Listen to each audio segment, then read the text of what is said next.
O Congresso de Viena daí pôde ser retomado depois da morte de Napoleão. Na morte, não. Depois que Napoleão perdeu e assinou o Tratado de Chaumont, ele já reiniciaram os trabalhos lá no Congresso de Viena. E o Congresso de Viena durou em torno de quase um ano e meio. Vários países foram chamados a participar. Inicialmente era só os 4 países vencedores da Batalha de Waterloo. Depois vários países participaram também. Por quê? Porque o Congresso de Viena ganhou uma conotação de redistribuição da geopolítica europeia. Essa foi a conotação. Porque os mapas europeus desfeitos por Napoleão com as suas invasões, ninguém mais sabia onde começava e onde terminava um território, outros queriam mais, outros iam perder.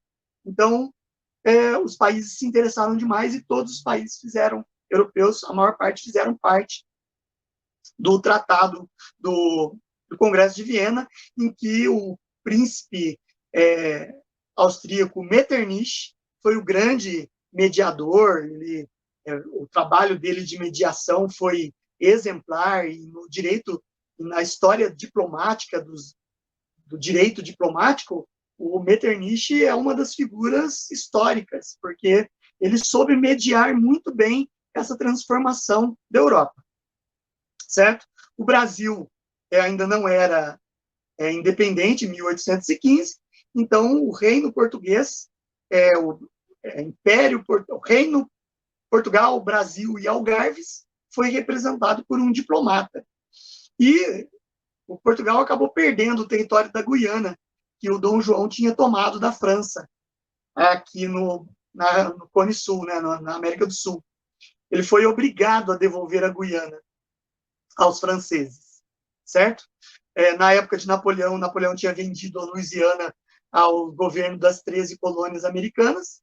Esse é um outro exemplo. E o Congresso de Viena ele vai reestabelecer novos territórios na Europa. Vamos lá aos fatos. O Congresso de Viena, através da ideia do imperador russo, criou a Santa Aliança. O que era a Santa Aliança? A Santa Aliança é uma aliança corroborada pela Igreja Católica, por isso santa, na qual eles pretendiam preservar, restaurar as monarquias absolutistas europeias em seus tronos de origem antes da tomada napoleônica. E a Santa Aliança era uma aliança militar também, porque todos os exércitos desses monarcas absolutistas se uniriam caso houvesse algum levante liberal, revolucionário na Europa novamente, para combatê-los. Tá? Na prática, isso não funcionou muito bem, porque teve vários levantes revolucionários depois de 1820, e que se estenderam até 1850 na Europa, e a Santa Aliança, nas vezes que ela foi acionada, ela falhou. Certo?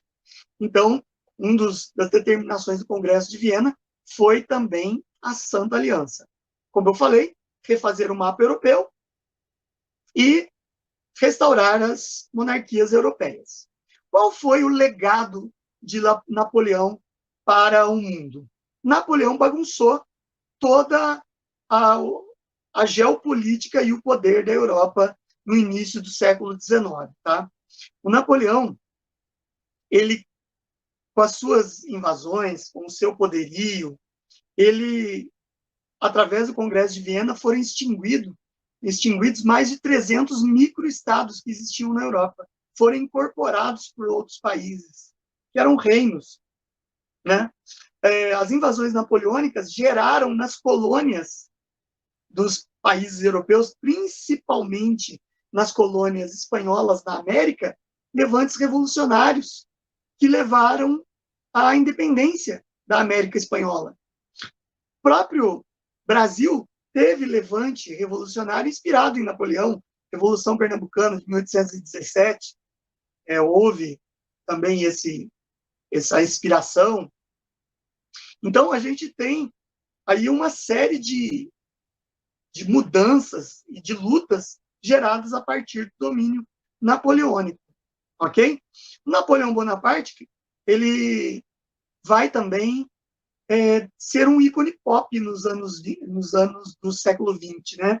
Na década de 1970, por exemplo, era comum usar a figura de Napoleão com aquele chapéu característico que ele usava e colocando aquela figura dele colocando a mão aqui, certo? Era comum em peças promocionais de produtos, para venda de produtos. Teve um grupo sueco que venceu o concurso Eurovision da canção em 1974 em Brighton, na Inglaterra, que foi o grupo ABBA, venceu com a canção Waterloo, que fazia uma canção romântica que fazia menção à Batalha de Waterloo de Napoleão, né? E teve até propaganda de margarina com a figura de um desenho animado de Napoleão, que bocanhava pão com margarina e comia assim. Então, Napoleão Bonaparte virou um ícone pop. Isso não é uma surpresa, né? Você fazer com que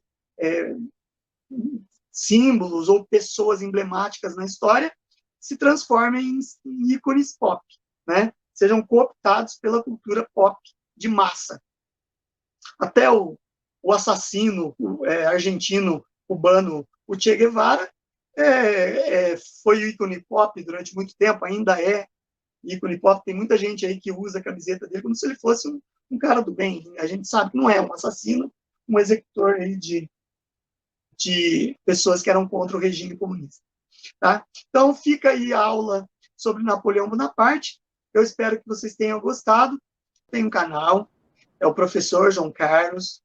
Eu procuro colocar muitos vídeos de história lá, além daqui das aulas da Camila. Tem as aulas que eu faço, pequenas aulas de 10 minutos, de 20 minutos, 30 minutos lá no canal. Tem mais de 40 vídeos sobre história que não tem o viés ideológico esquerdista, doutrinador, que é uma deturpação da história. Eu procuro seguir as linhas historiográficas realistas que mostram a história como ela é, se baseando nos fatos, não querendo induzir ninguém para uma linha ideológica esquerdista. E eu acho isso um crime na cabeça das crianças, tá? E o meu canal lá, ele, infelizmente, ele tem 37 mil inscritos. Porém, um vídeo de história lançado, ele não chega a 400 visualizações. Muito triste. Então, eu conto com a inscrição de vocês que estão assistindo, que porventura vejam esse vídeo gravado.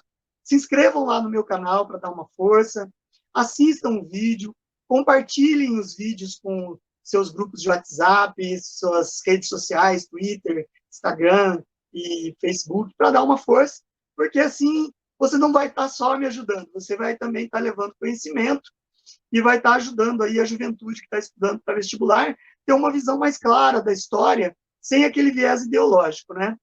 Então, eu agradeço muito aí quem puder se inscrever, tá bom? Agradeço bastante.